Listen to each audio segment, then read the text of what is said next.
Well, Ukraine President Volodymyr Zelensky has welcomed some elements of a Chinese proposal for a ceasefire on the one-year anniversary of Russia's invasion of Ukraine.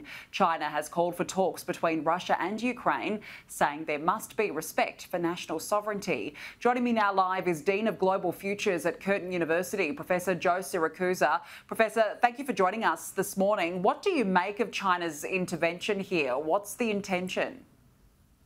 Good morning, Danica. Well, I think it's a very promising intervention. I mean, the Chinese have dreamed about this since the Communist Revolution in 1949 to become the arbiters of the world. And here they are.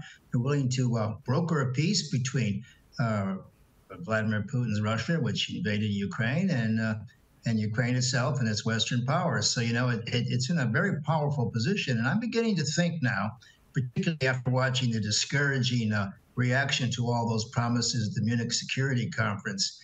You know, the national security community and all the journalists, they were bemoaning the fact that despite all these promises of being with Ukraine to the end and we've got your back, that it's just prolonging the war. I mean, this war has got to stop, and the only way it's going to stop is if Putin calls an end to it. And so, you know, in a way, I think Beijing, the road to peace runs right through Beijing. I mean, if they want to broker this, that's fine. Yes, they are friends of Russia, but they have been since at least 1949, and you know, nothing you can do about that. Now, look, Danica, if you can't negotiate your way out of something, if you can't fight your way out of something, you have to trade something.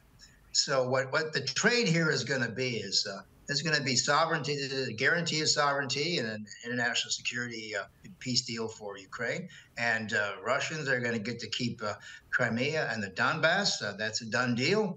And so I think the international communities have to put up with that. But look, at the end of 1 year, we have this. The only thing that's not ending there is the death and destruction. I mean, it's just surreal. And those numbers, when they come out, I think they're probably close to 200,000 Ukrainian citizens and probably 100,000 Russian troops who have been killed. I mean, this is just pointless. And the other thing too is that I think the Chinese are very interested in getting some of these sanctions lifted from Russia, so they can become part of Europe again. Janet Yellen, the Secretary of the Treasury, is in India today, lecturing people about China and Russia and all the rest of it. And President Modi says he doesn't want to hear the word war in the communique with the finance ministers. But she's making it very clear that if anybody gives any assistance to the Russians, they're going to be on the American sanctions list. And let me tell you something, Danica. All the great studies on sanctions, they only work 40% of the time. They usually work on weaker nations who are completely dependent on one or another power. So this is going up the wrong tree. But I welcome the Chinese initiative. It's 12 points or principles. It's a great place to start. And I'll tell you what, if we don't start it, we're going to see another year of warfare and bloodletting. And I don't think that's sustainable. Yeah. Well, just to go back on one of your points, you know, you mentioned that really this will come down to Russia. But can Russia even be trusted at this stage to negotiate? Oh, look, after a lifetime of writing and studying international relations, I don't trust anybody. What they have, of course, is the leverage. I mean, the essence of diplomacy and the essence of life is, do you have leverage when you sit down at the table with somebody? And they be trusted. Well, I think they can be trusted to the extent that you can see what they're doing. And I think Putin would like to get out of this war, or whatever he wants to call it. Keep in mind, Danica, that he went into Ukraine with Plan A. And Plan A was to run the place over very quickly. And the Ukrainians jacked up and didn't let that happen. And it turns out that Putin doesn't have Plan B. So he had to send in more troops and more troops. And of course, these people are being killed you know, every day in different kinds of ways. And you could never conquer Ukraine. I mean, Ukraine would have guerrilla forces there till the crack of doom. So he's going to have to come to some kind of a deal. But do keep in mind that there are a lot of Ukrainians who look at Russia and have mixed emotions.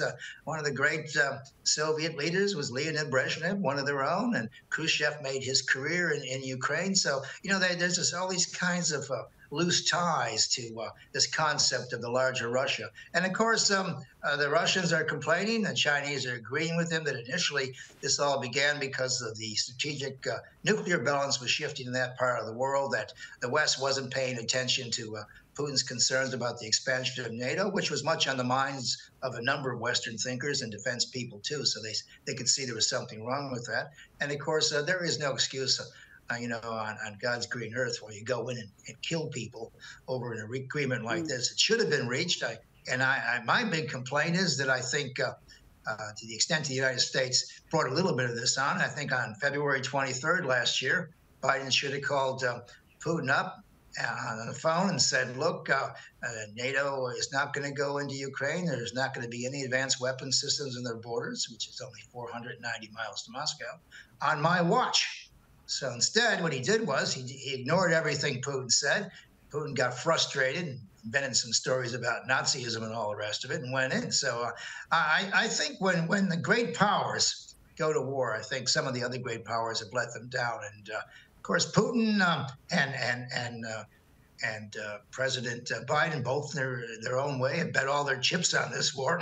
They both have an election in 2024, and Biden has no foreign policy successes so far, either in Iran or China or any place else. So he's betting that there'll be some kind of a victory here at the end of the day. The bad news is there isn't going to be any victory. There is no victory to these kinds of things. No. So what can we expect now from the US? You mentioned Joe Biden. We know a couple of weeks ago he actually was in Kiev. Will there be further intervention, do you believe, from the US? No. One thing Kiev wants fighter planes. And if those fighter planes come in, then Putin could say, look, we are officially at war. I mean, they are technically at war with the United States through this proxy war. The United States can't do any much more about that. And of course, our President Biden is sensitive to the margins here. He doesn't want to start World War III. On the other hand, he doesn't want to be seen to be soft on Russian aggression here, or whatever we're going to call it. And so I think the United States has pretty much played its hand. What it should be doing now with its allies is concentrating on how to get out of this. But I looked at, just before your show, I looked at all the European response to the Chinese peace offer or whatever it is. And they're all saying, the Russians are not, the Chinese aren't talking about guilt or Russian responsibility. Hey, look, when you're killing tens of thousands of people and 8 million of your citizens have gone abroad and 15 million can't find a meal tonight, I think it's time to sit down at the table and cut the bloodletting as much as possible. I mean, we can solve some of these other things. But the international arena is very, very untidy. It's very messy, and no one's going to admit guilt or anything else. But I think it's important to get the ceasefire so we can get a peace agreement on the table. And I think it's important to bring all the great powers in as sort of guarantors. Will it last forever? Look, in diplomacy and in life, there ain't no forever. What we want is something that lasts a while until the next time. So I think all the great powers have a responsibility, and I think the European criticisms of this plan, I think they should back off for a while and give peace a chance. Okay, well, I guess remains to be seen. Joe Siracusa, good to speak with you. Thank you for joining us. Okay, thank you.